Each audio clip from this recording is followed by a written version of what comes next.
Alright, YouTube, never mind my dirty rug. I just got home to this package. Yukon gear and axle, master bearing kit, and right there, a couple of crush sleeves, some bolt covers I probably won't use,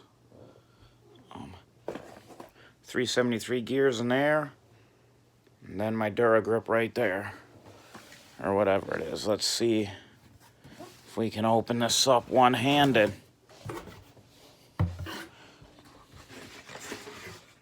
Of course, look at that foam or cardboard. What do we got here? Oh, this sucker. Yep. You can smell that gear lube they use. Especially form. Yeah, we can just use any kind. I'll try to get this out one-handed. There it is. I don't know if you can see it. It's just a Series 4. Oh yeah, that stinks.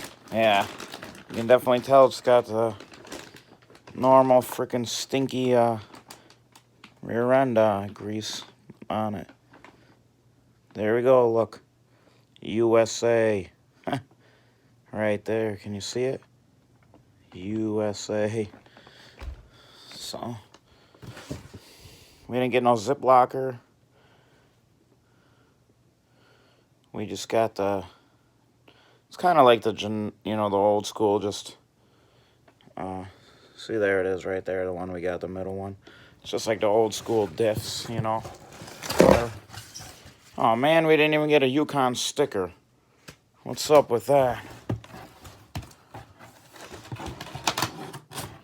Yeah, we didn't get no sticker, that sucks.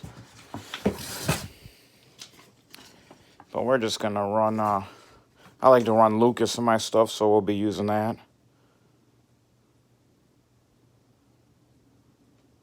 But here it is, the Yukon stuff. Here's the 373 gears in there. So there it is, update for the C10 for the 12 bolt. Now we just gotta figure out, I never put a rear end together, so we'll have to figure out how to do that. Alright, YouTube, I'm out.